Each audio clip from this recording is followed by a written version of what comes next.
సింహం వారికి గనక చూసుకున్నట్లయితే మీకు రాశిలో కేతువు యొక్క సంచారము, సప్తమ స్థానంలో కుజుడు, రాహువు, వక్రించిన బుధుడు, అష్టమంలో శని శుక్ర రవి ఉన్నారు. ఆ శుక్రుడు భాగ్యస్థానంలోకి 27వ తేదీ నుంచి మారిపోతున్నాడు.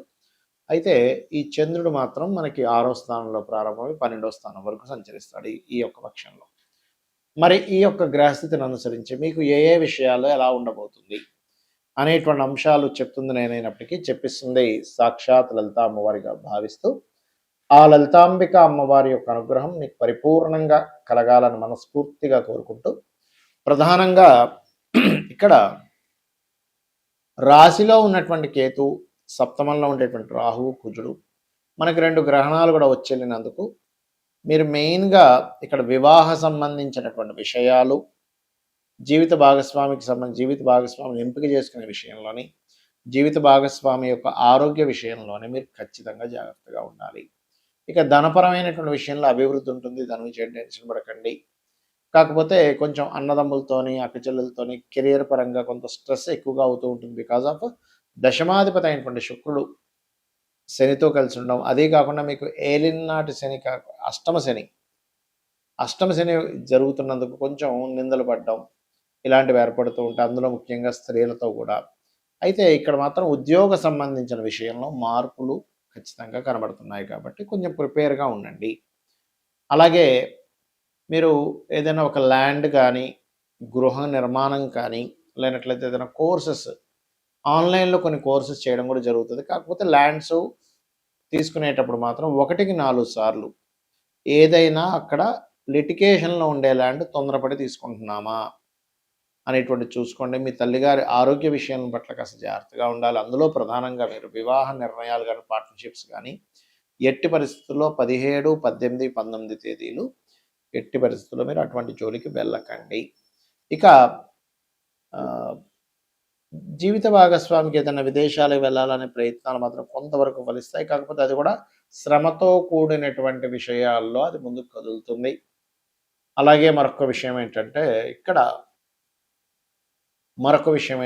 గమనించినట్లయితే ఈ సింహము వారికి గమనించుకున్నట్లయితే సప్తమ స్థానంలో ఎప్పుడైతే కుజుడు, రాహువు ఉంటున్నారో, ఈ కుజ రాహువుల యొక్క ప్రభావం ముఖ్యంగా జీవిత భాగస్వామి ఆరోగ్యం మీద కొంచెం ఎక్కువ స్ట్రెయిన్ అవ్వడము, మీ ఇద్దరి మధ్యన కూడా ఆల్రెడీ ఇప్పటికే వివాహమైనటువంటి వారి ఇద్దరి మధ్య కూడా కొంత స్ట్రెస్ ఏర్పడడం అనేటువంటిది చూపిస్తుంది. ఇక మీరు నిత్యము చేయవలసినటువంటి దేవత ఆరాధన ఏమిటి అని చెప్పి చూసుకున్నట్లయితే కాలభైరవుడి యొక్క ఆరాధన చేయండి. దక్షిణామూర్తి యొక్క స్తోత్ర పఠనం చేయండి. ఉదయం నిద్రలేచిన వెంటనే ఒక్క 10 నిమిషాలు గణపతిని ధ్యానం చేయండి. దీనివల్ల ఏమవుతుంటుందంటే మీకు ఏదైతే మనం చూడండి, ఏదైనా ఒక పని చేయాలంటే ఏదో తెలియని మీకు ఒక అనీజీనెస్ మనల్ని వెంటాడుతూ ఉంటుంది. ఆ అనీజీనెస్ అనేటువంటిది క్లియర్ అవ్వడం జరుగుతుంది. చాలామంది ఏంటంటే ఈ మనకు నెక్స్ట్ రాబోయేటువంటి ఉగాది విషయంలో కానివ్వండి, ఎందుకంటే మనకి పక్షంలో ఉగాది వస్తుంది కాబట్టి ఉగాదికి సంబంధించినటువంటి విషయంలో ఆదాయ వ్యయాలు, లేకపోతే రాజ్యపూజ అవమానాలు, ఏలినాటి శని, సర్పదోషాలు ఇవే చూసుకుంటుంటాం. అంటే కాలసర్పదోషం ఉంది కదా. అయితే వీటన్నిటికంటే ముఖ్యంగా మనం చూసుకోవాల్సిన విషయం ఏమిటి అంటే, మీరు మీ పర్సనల్ చార్ట్ అనేది ఒకటి ఉంది. ప్రతి జీవి కూడా వాళ్ళ యొక్క పూర్వజన్మలో చేసిన పాపకర్మలు, మంచి కర్మలు, వాటి వల్ల చార్ట్ అనేది మనకి క్రియేట్ అవుతుంది. పర్ఫెక్ట్గా ఆ యొక్క సమయంలోనే ఆ గ్రహస్థితి ఉన్నప్పుడే పుడతాడు జీవుడు. ఎవరెవరికి రుణపడి ఉన్నాడో ఆ రుణాలు తీర్చుకోవడానికి, ఎవరెవరు ఈయనకు రుణపడి ఉన్నారు వాళ్ళందరూ కూడా ఈ యొక్క జీవితంలో కలుస్తారు. అందుకని మనం ఏం చేయాలి, మన జన్మజాతకంలో లగ్నాన్ని ముందుగా పరిశీలన చేసుకోవాలి. అంటే మన లగ్నరీత్యా మనకి ఏ పూర్వజన్మ కర్మ వల్ల ఇది జన్మించాం. ఒక్కొక్క లగ్నానికి ఒక్కొక్క ఇది ఉంటుందండి. ఇప్పుడు మేషలగ్నం ఉందనుకోండి, వాళ్ళ పూర్వజన్మ కర్మ అంతా కూడా ఈ ఎవరికైనా అప్పులు ఇవ్వడం, తీసుకోవడం ద్వారా ఇరుక్కుపోతుంటారు. అది ప్రధానంగా చూసుకోవాలి. అదే వృషభం అనుకోండి, మీకు గురువులతో తెలియకుండానే గురువుల వల్ల యొక్క శాపం అనుకోండి, లేకపోతే అంటే ఏదైనా గురు సంబంధించినటువంటి దీంట్లో ఉంటుంటుంది వాళ్ళ లైఫ్ అంతా కూడా. మిథునం అనవసరంగా అగ్రెసివ్ అవ్వకూడదు, దానివల్ల వీళ్ళు పూర్వజన్మ కర్మలో ఇరుక్కుంటారు.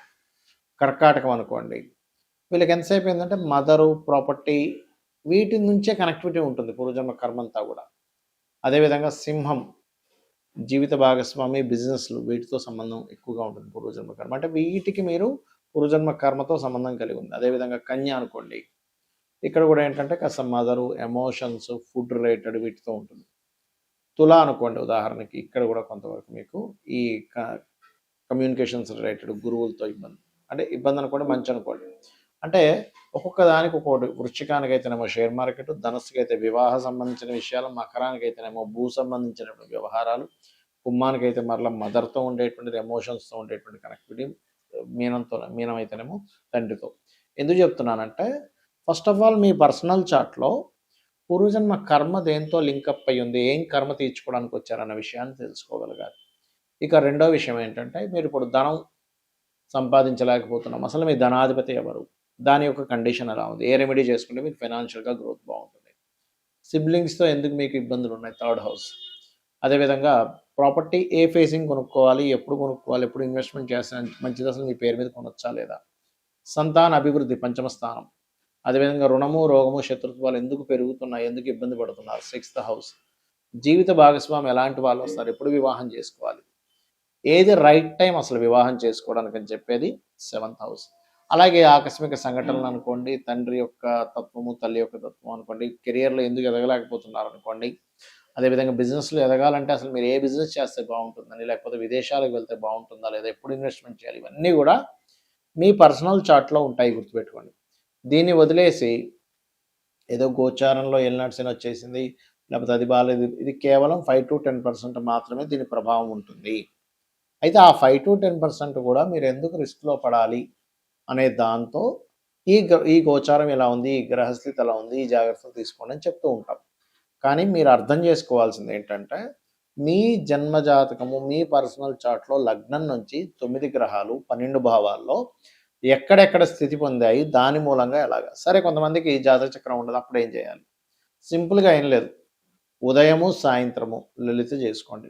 మీ జాతక చక్రంలో ఉండే దోషాలను అమ్మవారే తిరిగి రాస్తుంది, 100% అందులో ఎటువంటి డౌట్ లేదు. ఎందుకంటే లలితా సహస్రనామాల్లో ఒక్క నామం పట్టుకొని మీరు రెగ్యులర్గా చాంటింగ్ చేసిన ఆ ఒక్క నామము పూర్వజన్మల్లో ఉన్నటువంటి అనేకమైనటువంటి పాపాలని దగ్ధం చేస్తుందట. కాబట్టి ఇలాగైనా చేయండి, కనీసం శ్రీమాత్రే నమః. లేదంటే నాకు ఫైనాన్షియల్గా ఇబ్బంది ఉంది, ఓం సంపత్కరీ సమారూఢ సింధుర వ్రజ సేవితాయే నమః. హెల్త్ బాగాలేదు, ఓం సర్వవ్యాధి ప్రశమని సర్వమృత్యు నివారిణి అగ్రగణ్య అచింత్య రూప కలికల్మష నాశినే నమః. ఇలాగా ఒక్కొక్క నామాన్ని ఒక్కొక్క దీన్ని బట్టి మీరు చేసుకుంటూ వెళ్ళవచ్చు, గుర్తుపెట్టుకోండి. ఆ రకంగా ఏంటంటే ఎప్పుడైనా సరే ఒకటే గుర్తుపెట్టుకోండి, మీరు ఏదైనా ఒక నామం చేసేటప్పుడు పర్టికులర్గా ఏంటంటే మనసుతో చేయండి, ఇది నాకు ఖచ్చితంగా నన్ను రక్షించి తీరుతుంది, పూర్వజన్మ కర్మని తగ్గిస్తుంది అనేటువంటి మనసు దానికి కనెక్ట్ అవ్వాలి. మనసు కనెక్ట్ అవ్వకపోతే మీరు నామం చేసినప్పుడు రావాల్సినంత పూర్తి ఫలితం రాదు, ఇది గుర్తుపెట్టుకోండి. అలాగే ఇంట్లో ఉండే వాస్తు సంబంధించినటువంటి విషయాల్లో కూడా అసలు వాస్తుపరంగా ఎలా ఉంది, ఉత్తరంలో ఏమైనా బాత్రూమ్ లెట్రిన్స్ ఉన్నాయా, ఇంట్లో ఉండేటువంటి రంగులు ఏమిటి, ఇవి కూడా దీని ప్రభావం చూపిస్తూ ఉంటుంది. కాబట్టి ఇవన్నీ చెయ్యండి, తెలుసుకోండి, ఖచ్చితంగా మీ లైఫ్ బాగుంటుంది. ఇవన్నీ శాస్త్రాలు, మూఢనమ్మకాలు కాదు. సో కాకపోతే ఏంటంటే ఇప్పుడు చూడండి, మనకి డాక్టర్స్ కావచ్చు, ఇంజనీర్స్ కావచ్చు, లేకపోతే మనకి మెకానిక్ వెళ్తే బండి వెహికల్ చేసి రిపేర్ చేసేవాడు కావచ్చు, వాడు సరిగ్గా పూర్తిగా తెలుసుకోకపోతే ఏమవుతుంది, ఒకదానికోటి చేస్తాడు.